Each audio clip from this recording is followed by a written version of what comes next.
Oke, selamat malam untuk mahasiswa akuntansi lanjutan 1 ya. Jadi hari ini kita mau melanjutkan mengenai laporan keuangan konsolidasian. Cuma yang membedakan sekarang dengan yang minggu lalu ya, itu adalah terletak pada periodenya. Gitu. Dimana kalau disampaikan bahwa kalau seandainya kita mau melihat pada tanggal akuisisi, ya, jadi kemarin kan kita membahasnya mengenai pada saat tanggal akuisisi. Jadi kalau saya tanggal beli atau melakukan akuisisinya itu tanggal, anggaplah ya, 1 Januari misalnya. Ya saya mau melihat laporan keuangan tanggal 1 Januari itu apakah bisa semuanya? Kan enggak ya. Nah makanya dia bilang kalau melihat pada saat tanggal akuisisi, laporan yang paling relevan itu hanya neraca atau balance sheet di sini, ya, hanya neraca. Makanya kalau kalian kemarin melihat keterangannya, videonya dan contohnya, dia itu cuma neraca aja yang disampaikan. Ya, yang lain tuh nggak ada karena memang belum ada tuh penjualannya dan kawan-kawannya gitu, belum bisa disajikan secara penuh. Ya. Sementara kalau after acquisition atau setelah akuisisi, itu kita bisa sajikan secara lengkap, full. Mulai dari income statement, mulai dari return statement, neraca, sampai dengan cash flow. Ya. Tapi untuk minggu ini saya bahas 3 dulu, dari income statement, return statement, lalu neraca. Ya. Cash flow-nya mungkin minggu depan. Gitu. Ya. Biar nggak terlalu banyak. Oke, untuk metode yang digunakan masih sama, cost ataupun equity ya. Nah, secara pengerjaan dia sama, cuma ada beberapa hal yang memang membedakan ya. Mulai dari eliminasinya juga berbeda gitu loh ya. Kita bahas dulu satu-satu. Yang pertama adalah metode cost. Ini metode cost, anggaplah misalnya tanggal 1 Januari 2012, P Company membeli 95% kepemilikan dari S Company dengan harga 160.000 dolar. Jadi dia beli 95%, harganya 160.000 dolar. Pada waktu itu nilai ekuitasnya si S isinya adalah common stock 120, OCC adalah 10.000 dan return earnings adalah 23.000. Nah, kalau kalian ketemu soal seperti ini, ya langkah pertama seperti biasa, cari dulu yang namanya difference, ya, atau selisih lebih apa selisih kurang. Yang pertama, cari dulu implied value. Implied value itu rumusnya adalah harga beli, ya, harga belinya 160. Nih, dibagi dengan persentase kepemilikannya, 95%. Jadi 160 dibagi 95%, ya sama dengan 168.421. Ini kebetulan angkanya nggak bagus ya, nggak bulat gitu. Diselisihkan dengan book value dari ekuitasnya si subsidiary ya, yang isinya common stock 120, other contributed capital 10.000, dan return earnings 23.000 ya. Jadi kita selisihkan 168 dikurangi 120 dikurangi 10 dikurangi 23.000. Sehingga menghasilkan selisih lebih banyak ya, selisih positif sebesar 15.421, di mana 15.000 ini seperti biasa akan kita alokasikan ke goodwill. Ya. Jadi langkah pertama cari dulu selisihnya, apakah selisih positif atau negatif. Selisih positif dialokasikan ke goodwill, kalau selisih negatif ya dialokasikan ke gain gitu ya. Dan sekalian kita hitung NCI-nya, kenapa ada NCI? Karena kalian nggak beli 100%. Kalian beli hanya 95%, masih ada sisa 5% yang bukan kendali kita, tapi dikendalikan oleh pihak lain. Makanya ada NCI, dan NCI-nya kita hitung dari mana? Dari nilai input value dikalikan dengan persentase NCI, ya, persentasenya 5%, karena kan kalian beli 95, berarti ada yang tidak bisa dikendalikan 5%. Kalau kalian kalikan nih 168.421 dikalikan 5%, hasilnya 8.421. Oke, nah itu langkah awal. Cari dulu implied value-nya, lalu hitung NCI-nya. Oke, setelah itu apa lagi? Wah, ternyata disajikan data tahun 2012. Ya, karena kan sudah berjalannya waktu ya. Jadi tidak hanya tanggal 1 Januari doang, atau misalnya tidak hanya tanggal 1 Maret gitu kan ya. Tapi ini udah setahun gitu jalan.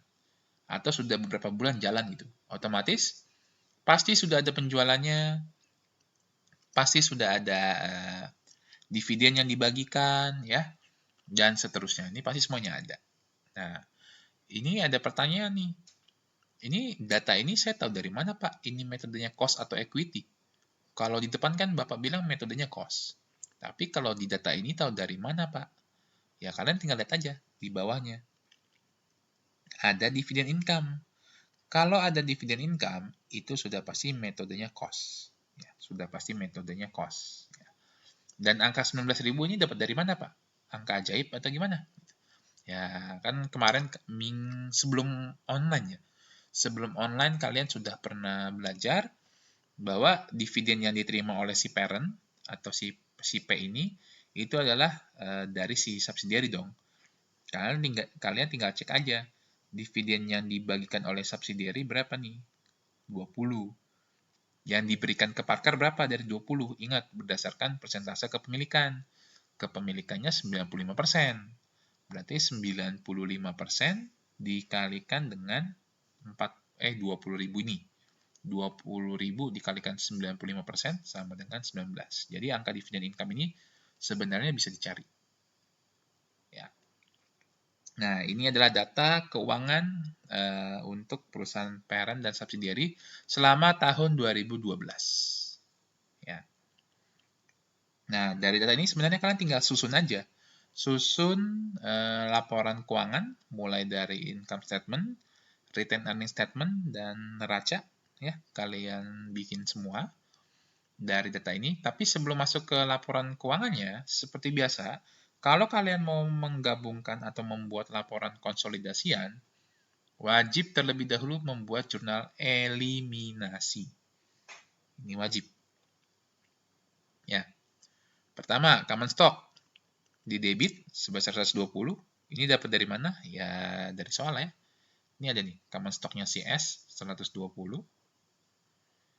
Lalu ada other contributed capital, OCC ini atau other contributed capital itu sama dengan agio dan disagio ya, sama. Itu nilainya 10.000 dari soal juga. Nih. Lalu return earnings 23.000. Nih, 23.000 ya. Lalu difference tadi selisih ya. Selisih positif tadi itu 15.421 dari hitungan kita yang awal nih. Nih, 15.421. Lalu NCI, non-controlling interest, ya, sebesar 8.421 dari hitungan kita yang awal. Nih. Dan terakhir ada di credit investment in S, ya, atau investment di S, gitu ya, investasi dalam S sebesar 160.000, ya sama, nih. Tuh, ya. Jadi semuanya datanya udah ada. Kalian tinggal bikin jurnal eliminasinya. Pak, boleh nggak sih saya, kan ini dari difference baru dilempar ke goodwill gitu ya. Nah, boleh nggak langsung goodwill gitu sebagai pengganti difference? Itu boleh-boleh aja, nggak masalah. Jadi kalian tidak harus membuat akun difference ini ya. Jadi tidak harus, kalian langsung aja ganti. Ini difference-nya kalian coret, kalian ganti dengan goodwill. Jadi isinya common stock, OCC, return earnings, langsung goodwill, itu boleh, nggak masalah. Langsung debitkan goodwill sebesar 15.421 itu boleh. Ya. Jadi kalau sudah kalian debitkan goodwill, di sini nggak perlu lagi kalian buat. Ya. Tapi kalau kalian di sini membuat akun difference, maka wajib membuat jurnal ini. Debitnya goodwill, kreditnya difference. Ya. Oke. Yang terakhir adalah menghapus dividend income. Jadi dividend income itu harus dieliminate karena kan ini adalah transaksi antar sesama ya. Jadi harus dieliminate. Debitnya adalah dividend income, kreditnya adalah dividend declare, punyanya seed company atau S company. Jadi dividen income ini kalian ambil dari soal ini ya. Nih, dividen income kalian ambil 19.000. Punyanya si Parker, partisi P. Dan dividen declare-nya diambil dari sisinya si S atau si sheet ini. Ya, ambil dari sini. Nah, tapi kan, Pak, ini kan dividen declare-nya 20.000. Kok yang dieliminasi 19.000? 1.000-nya kemana? Nah, 1.000-nya nanti kita bahas. Ya, bukan di jurnal ini. Di jurnal sih tidak akan muncul 20.000 itu. Ya, dividen declare-nya ini harusnya 20. Tapi yang dieliminate hanya 19.000. 1.000-nya kemana? Nah, 1.000-nya ntar kita bahas di waktu membuat laporan keuangannya. Ya. Oke, jadi eliminasinya 3 ya, kalau dari ini ya. Yang pertama mengeliminasi ekuitas terhadap investasinya, lalu ada difference dan NCI, lalu memunculkan goodwill, dan terakhir mengeliminasi dividen. Nah, jadi kalau metode cost hanya 3 jurnal eliminasi saja. Nah, ini bentuk laporannya. Jadi bentuk laporan keuangan konsolidasian ini bukan laporan keuangannya. Ini adalah namanya working paper atau alat bantu kalian dalam membuat laporan keuangan konsolidasian. Ya. Jadi yang kita mau itu yang sebelah kanan. Sebelah kiri ini adalah hal-hal pembantu untuk mendapatkan konsolidasi di sini. Ya. Nah, laporan keuangannya itu urut dari income statement, return earning statement, lalu neraca. Ya. Pak, langkah awal bagaimana Pak? Kalian susun dulu dari sisi Parker sama dari sisi sheet. Ya, dari sisi P sama dari sisi S. Ya, kalian tidak perlu, maksudnya apa ya? Tidak perlu menghafalkan format isinya. Memang karena formatnya sih biasanya ya sudah ada gitu. Nanti waktu ujian pun juga saya kasih aja formatnya. Kalian tinggal isi aja angka-angkanya gitu ya. Ini ada angka sales 260 dari sisi Parker, 80 dari sisi sheet dari mana Pak? Ini dari soal. Tuh ya. Si salesnya si Parker 260, salesnya si sheet itu adalah 80. Ya. Jadi kalian cuma memindahkan dari data ini aja. Dipindahkan sesuai dengan format yang sudah ada. Jadi formatnya memang bukan format baku ya. Ini formatnya ya menyesuaikan dengan soal. Gitu loh. Di soal ini ada penjualan, lalu ada dividen income. Ingat, dividen income itu hanya ada di sisi Parker. Makanya hanya muncul di sisi Parker, di sheet-nya nggak ada. Lalu kalian totalkan, dapat total revenue, sales ditambah dividen income, dapat total revenue. Dari sisi sheet juga sama, 80 juga. Lalu ada cost of goods sold dan other expense. Ini juga dapat dari mana? Ini juga dapat dari soal ya. COGS dan other expense itu dapat dari soal. Jadi tidak dibuat semena-mena ya. Nih, cost of goods sold 130, 40. Operating expense 20 dan 14 ya. Jadi semuanya ada. Tuh. Lalu ditambahkan antara cost of goods sold ditambahkan other expense, dapat total cost and expense. Ya. Jadi 150 ini 130 tambah 20, 54 dapat 40 tambah 14. Lalu untuk mendapatkan net income, itu kalian kurangkan antara 279 ini dikurangkan 150 sama dengan 129. Lalu 80 dikurangi dengan 26. Maaf, 80 dikurangi dengan 54. Hasilnya 26. Ya. Jadi untuk mendapatkan net income, ya revenue dikurangi hasil total cost dan expense. Jadi 279 dikurangi 150, lalu 80 dikurangi 54, hasilnya 26. Lalu angka net income ini dipindahkan ke bawah dulu, jadi 129 dan 26. Kita lihat per masing-masing dulu ya. Nanti baru dari sini masing-masing, baru ke kanan, dan ke kanan. Lalu, return earning statement. Return earning statement dapat dari mana ini? Ini kan rumus atau perhitungan standar ya. Return earning statement, isinya RE awal, RE beginning, ditambah net income, dikurangi dividen, hasilnya ending return earnings. Ya. Ini beginning 40 dan 23 dari mana, Pak? Ya, kembali lagi dari soal. Nih, return earnings 40 dan 23. Ya, 40.000 dan 23.000. Jadi kalian tinggal masukkan 40 dan 23.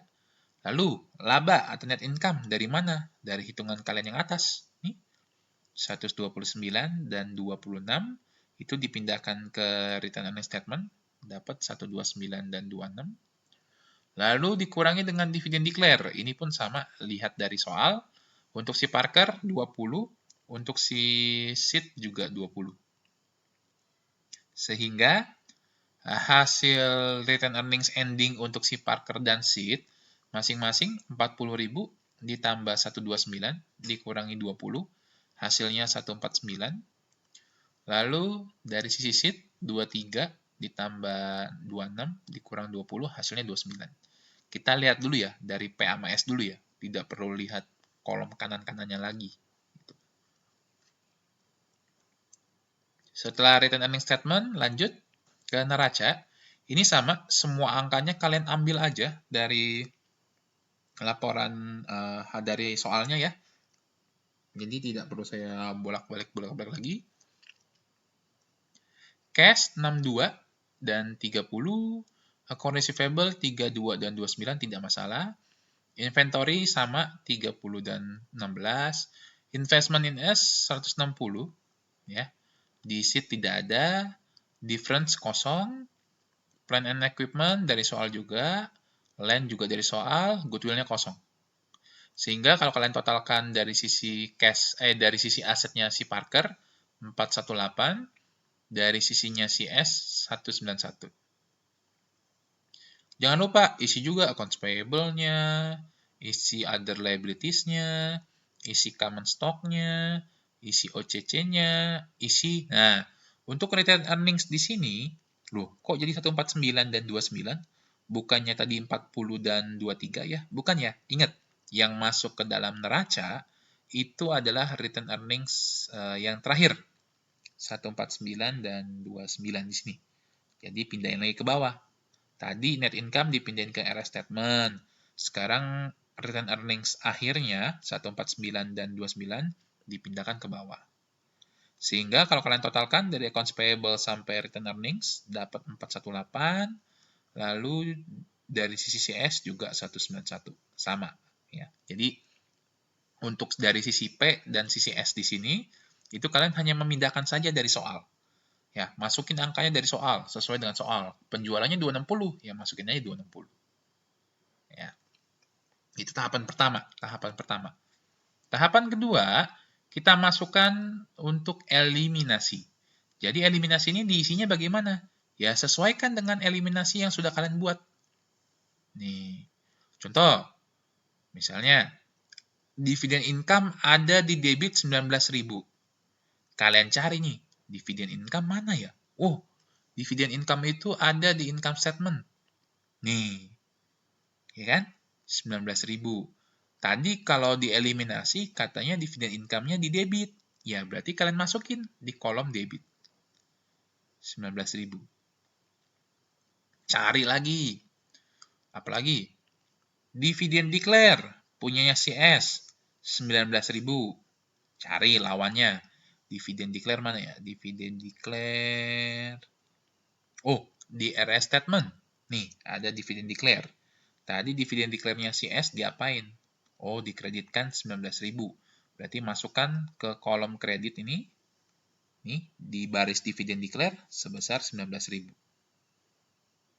Ya. Apalagi? Goodwill dan difference. Ya, kalian tinggal cari. Goodwill-nya mana nih? Nih, goodwill di debit 15.421. Lalu ada lagi tadi apa? Difference di kredit 15.421. Ya udah masukin lagi difference 15.421. Apalagi? Nih, common stock di debit 120, OCC di debit 10, RE di debit 23.000, tapi yang beginning ya, satu per satu. Ada difference di debit 15.421, ada NCI 8421, ada investment in S 160. Ya. Sama, tinggal dimasukin. Nih, yang 23.000 itu yang dieliminasi di debit tadi ya. Nih, RE yang di debit 23.000 itu adalah return earnings yang ada di laporan RE statement. Nih, didebitkan 23.000 ya. Lalu common stock didebit 120. Lalu OCC didebitkan 10. Lalu ada difference didebit 15.421. Lalu ada investment di kredit 160. Ya. Lalu ada NCI di kredit 8421. Jadi kalian tinggal masukkan aja sesuai dengan jurnal eliminasinya, posisinya di mana. Common stock di debit, ya berarti kalian cari common stock di mana, masukin di sebelah debit. Nih, 120. OCC juga tadi di debit 10. Lalu return earnings 23.000, ya di sini ya, di RE statement 23.000. Jadi benar-benar kalian hanya memasukkan dari apa atau eliminasi yang sudah kalian buat. Jadi eliminasi ini tidak ada di soal ya. Kalau Parker dan Sid ini angka-angka yang ini nih semuanya ada di soal. Tapi untuk eliminasi kalian masukkan sesuai dengan jurnal eliminasi yang sudah kalian buat. Ya. Lalu masuk ke konsol. Nah, kita jangan ini Pak, ini ada kolom NCI, kosongin dulu aja. NCI nggak kita lihat dulu, kita lihat bagian konsol balance-nya dulu. Oke. Pertama, sales. 340 ini dari mana? Dari 260 ditambah 80. Jadi 260 tambah 80, hasilnya 340. Kok dividen income negatif, Pak? 0, Pak. Di strip, kenapa? Dividen income kan normalnya di kredit ya. Kalau ketemu di debit, ya hasilnya pasti 0. Tuh, awalnya kredit, didebitkan, ya jadi 0. Jadi 19.000 kurang 19.000 sama dengan 0. Lalu, ini 340 dapat dari 279 ditambah 80, Pak. Jangan ya. Jadi kalau total ini, jangan kalian totalkan ke samping seperti yang lain. Ini kan 260 tambah 80, 34. Lalu 19.000 dikurangi 19.000, 0. Masa kita nggak boleh, Pak, 279 ditambah 80 hasilnya sekian gitu.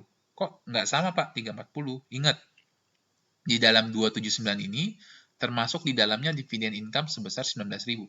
Sementara 19.000-nya itu harusnya 0. Nah, jadi kalian jangan totalkan ya. 279 tambah 80 ya, jangan. Tapi kalian totalkan dari atas ke bawah nih. 340 ditambah 0 sama dengan 340. Ya. COGS tambahkan ke samping, 130 tambah 40, 170. Other expense tambahkan 20 tambah 14, 34. Sehingga total cost dan expense-nya 170 tambah 34, hasilnya 204.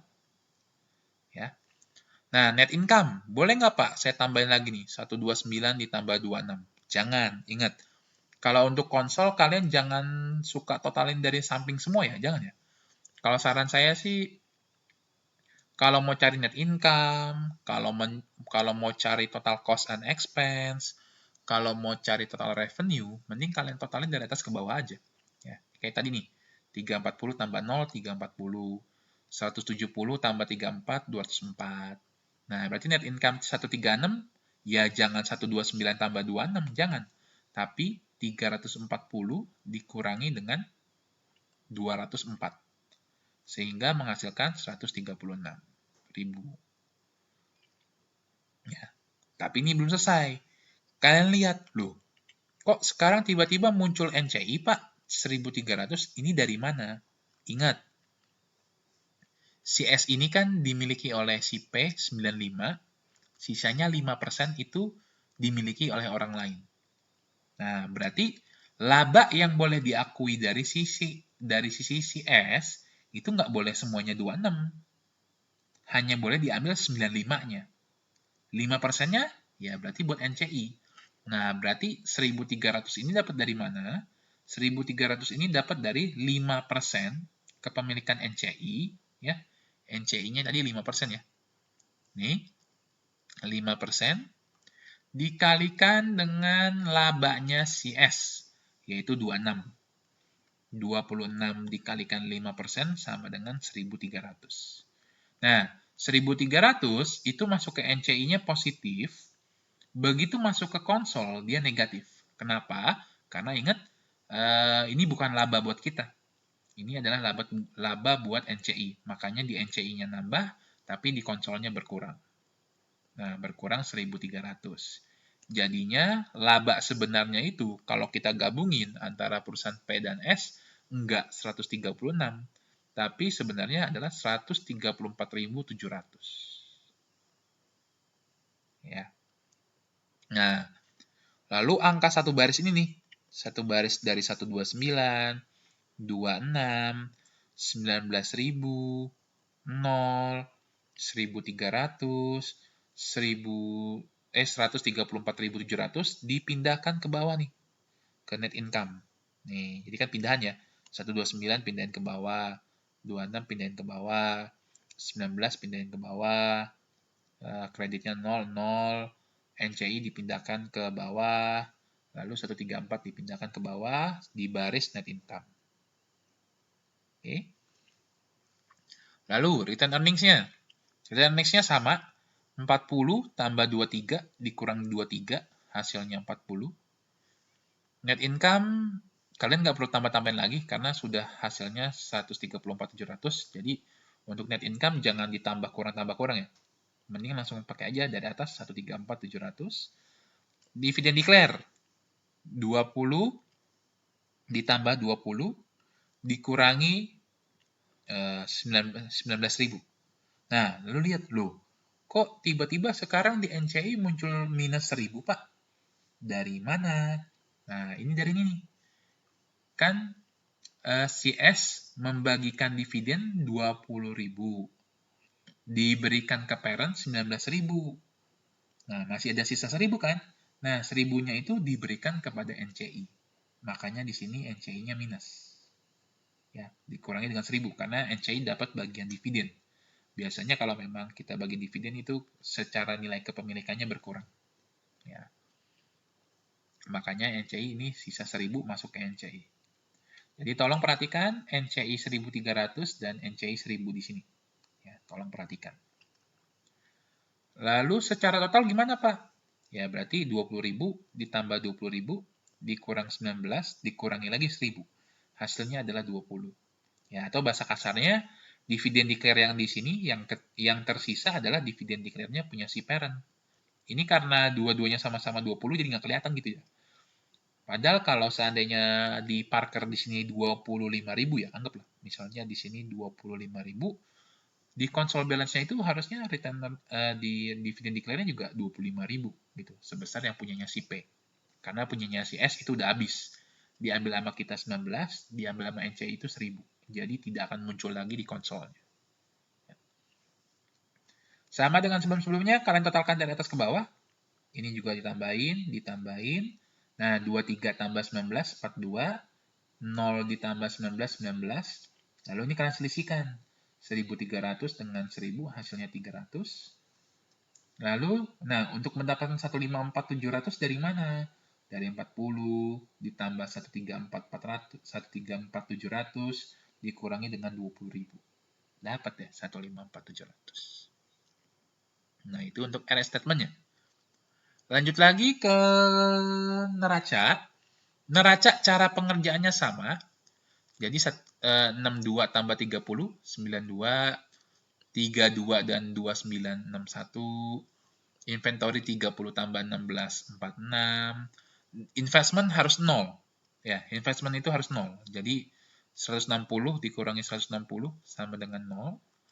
Difference juga sama. Kalau kalian membuat difference, akun difference juga harus 0. PPE atau plant equipment, kalian tinggal totalkan ke sebelah. Jadi 187. Land, 29 tambah 34, 63. Lalu goodwill, tinggal masukkan saja 15,421. Sehingga total aset kalian harusnya 46,421. Bagaimana dengan accounts payable? Sama. 19 tambah 12, 31. 10 tambah 20, 30. Common stock 180 tambah 120 dikurang 120. Hasilnya 180 jadi sebesar nilainya parent. OCC juga sama, harus sebesar nilai parents, 60. Return earnings, loh, dapat dari mana nih Pak? 42, 19, 300, dan 154. Nih, dari sebelumnya. Jadi sama dengan yang tadi kan satu baris ini dipindahkan ke bawah.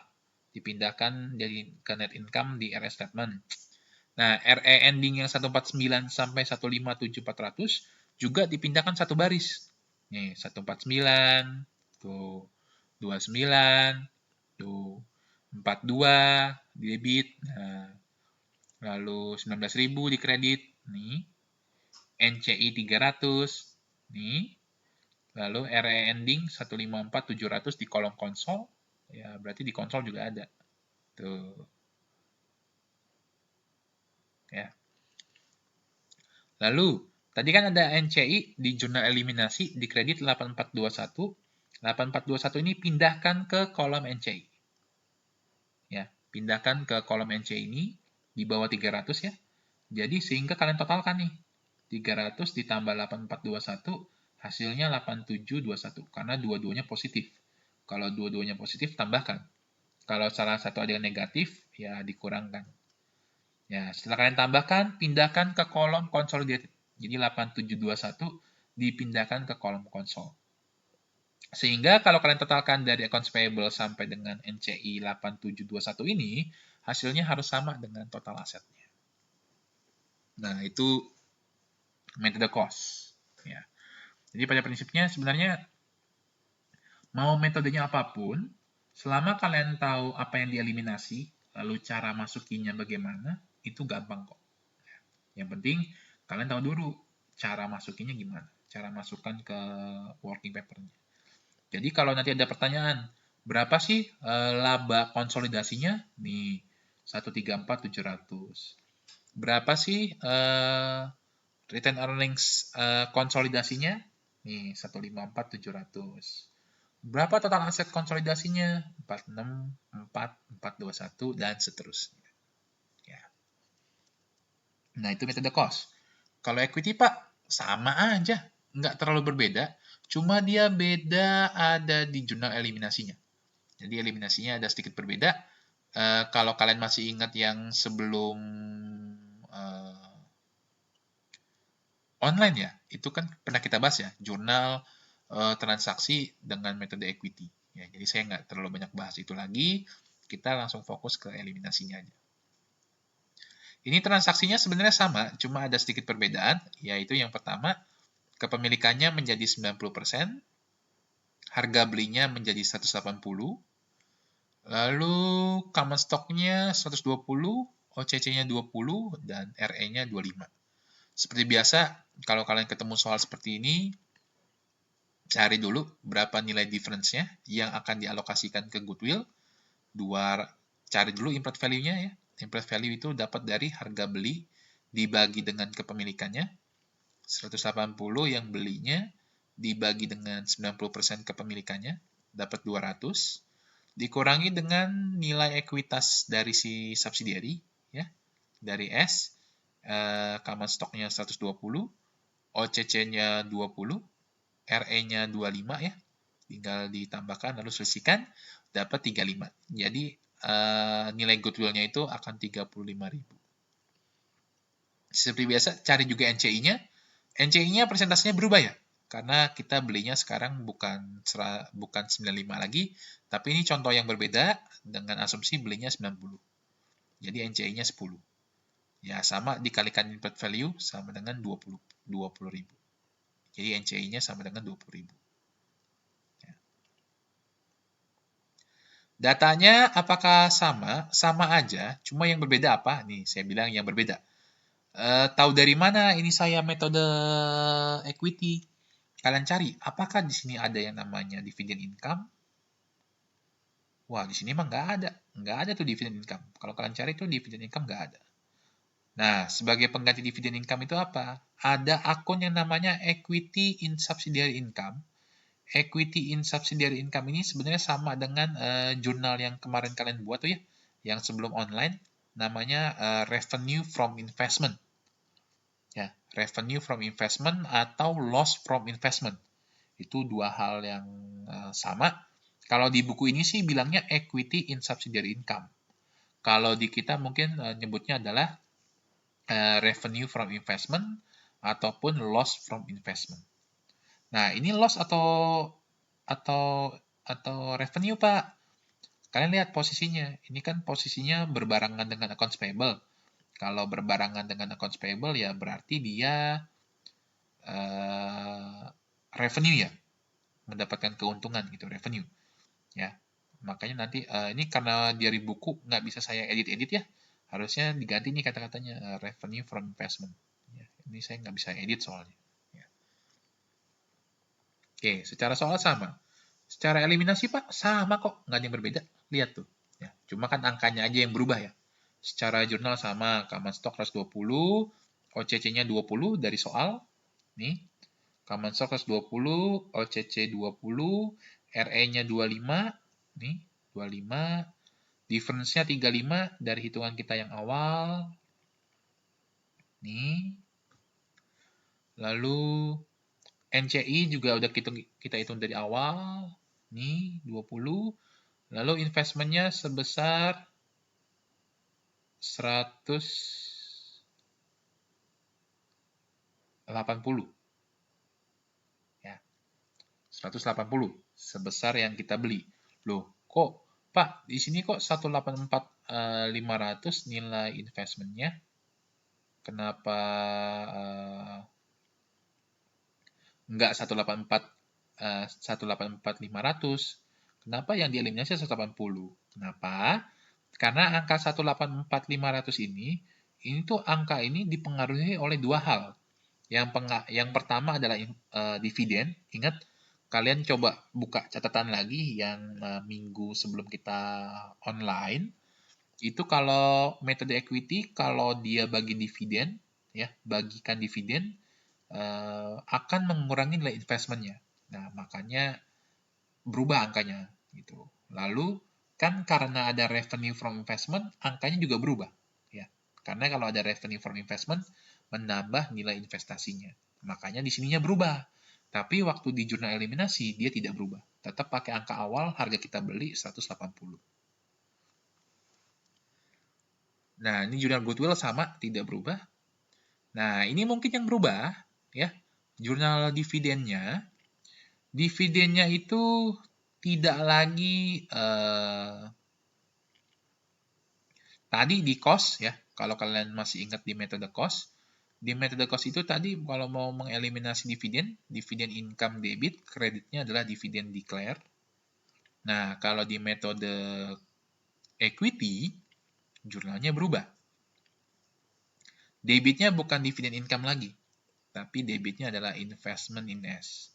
Jadi debitnya adalah investment in S, kreditnya adalah dividen declare. Nah, angkanya dari mana, Pak? Kan kita nggak tahu, Pak, angka dividennya berapa di sini. Kalau kita cari, nggak ada. Gitu. Nah, kalau kalian nggak tahu dividennya berapa, ingat cara yang tadi. Kalian tinggal lihat dividen declare-nya berapa. Dividen declare-nya di sini sebesar 15.000. Nih, tinggal dikalikan persentase kepemilikannya aja. Tuh, 90%. Jadi yang dieliminasi atas dividen itu sebesar 13.500. Ya, ini bedanya cost dengan equity. Kalau cost kan kelihatan ada dividen income, makanya kalian nggak perlu ngitung-ngitung, tinggal eliminasi aja. Tapi kalau metode equity, kalian harus ngitung, karena memang nggak kelihatan, tidak tertampak pada soal. Gitu. Nah, itu eliminasi yang bedanya. Lalu eliminasi tambahannya lagi, kalau menggunakan equity, itu adalah kita menghapus AC ya, atau equity in income, atau revenue from investment. Nah, ini harus kita eliminate. Jurnalnya apa? Jurnalnya equity in income atau revenue from investment di debit, kreditnya adalah investment in S. Wah, ini dapat dari mana, Pak? Ini kan angkanya langsung dikasih ya, 18.000. Sebenarnya 18.000 ini bisa kalian cari, tapi carinya agak lama. Maksudnya carinya agak lama dari apa, Pak? Ingat, revenue from investment itu diperoleh dari laba perusahaannya S. Laba perusahaan S 20 dari mana nih, Pak? Kok tiba-tiba datang di soal kayaknya nggak ada. Nah, ini kalian harus hitung manual dulu nih. Bahasa kasarnya, ya saya hitung dulu labanya si S itu berapa. Ya, kalian cari manual. Dari penjualan S 95, dikurangi COGS-nya 60, dikurangi expense-nya 15, ya kan? Akan mendapatkan net income 20. Nah, ini sebenarnya angka 20 ini harus kalian cari dulu gitu. Ya, dari sales dikurangi cost of goods sold, dikurangi dengan expense, hasilnya adalah net income sebesar 20. Ya. Tapi kan kalau di soal ini baik, dia dikasih tahu nih kalian dapat 18.000 langsung gitu. Jadi kalian nggak usah hitung-hitung sebenarnya. Ya, tapi kalau kalian mau hitung manual, caranya seperti tadi. Dapat 20.000 dari mana? Dari sales dikurangi COGS 60, 95 dikurangi 60, dikurangi lagi dengan expense 15. Dapat 20. Lalu dikalikan persentase kepemilikan 18. Nah, itu cara mendapatkan angka 18 ya. Kalau dari soal ini kan langsung dikasih tahu ya. Ya, tapi kalau kalian mau cari caranya seperti itu. Nah, ini adalah jurnal eliminasi metode equity. Jurnal pertama persis dengan metode cost. Jurnal kedua juga persis dengan yang cost. Yang ketiga beda di debitnya aja. Kalau yang cost tadi dividend income, kalau di equity berubah menjadi investment in S di debitnya. Lalu jangan lupa hapus revenue from investment-nya. Ya, jurnalnya seperti ini. Lalu waktu kita mau masukin di di konsolidasinya atau di working paper-nya caranya gimana Pak? Caranya sama persis kok. Nggak ada yang berbeda. Ya, nggak ada yang berbeda sama sekali. Caranya sama persis. Jadi kalau kalian sudah paham yang metode cost, yang metode equity sama caranya. Tidak ada yang berbeda. Yang berbeda hanya susunannya aja. Isinya di bawah sales tadi adalah dividend income, sekarang di bawah sales adalah equity in subsidiary income. Udah, beda itu aja. Selebihnya semuanya cara ngerjainnya sama persis. Ya, makanya saya nggak bahas ulang lagi. Gitu. Saya nggak ngajarin ulang lagi gimana, karena kan ini sebenarnya caranya sama. Ya, kalian tinggal memperhatikan yang di metode cost saja. Di metode equity caranya sama persis, tidak ada perbedaan. Baik, itu saja yang mungkin saya ingin sampaikan untuk di minggu ini ya. Seperti biasa nanti saya kasih tugas ya untuk kalian mencoba sendiri membuat working paper ini ya. Formatnya akan saya kasih ya. Kalian tinggal bikin jurnal eliminasinya aja dan kalian coba cari berapa sih laba konsolidasinya, berapa sih return earning konsolidasinya, berapa sih total aset konsolidasinya, dan seterusnya. Saya cuma minta itu. Ya. Format sudah saya kasih, dan kalian tinggal masuk-masukin aja. Jangan lupa buat jurnal eliminasinya. Ya. Kalau ada pertanyaan, bisa kita diskusikan juga lewat Google Classroom ataupun lewat chat ya, WA. Terima kasih atas perhatiannya. Semoga kalian paham ya untuk mengisi working paper-nya. Jangan lupa tugas minggu lalu dikumpulkan dan tugas yang baru ini kalian coba sendiri gitu ya. Kalian coba-coba aja sendiri gitu. Kalaupun nanti bingung, kita pas offline kita coba latihan lagi ya. Karena pas offline itu bahannya nggak terlalu sulit gitu ya. Ya, nggak terlalu sulit, nggak terlalu banyak juga.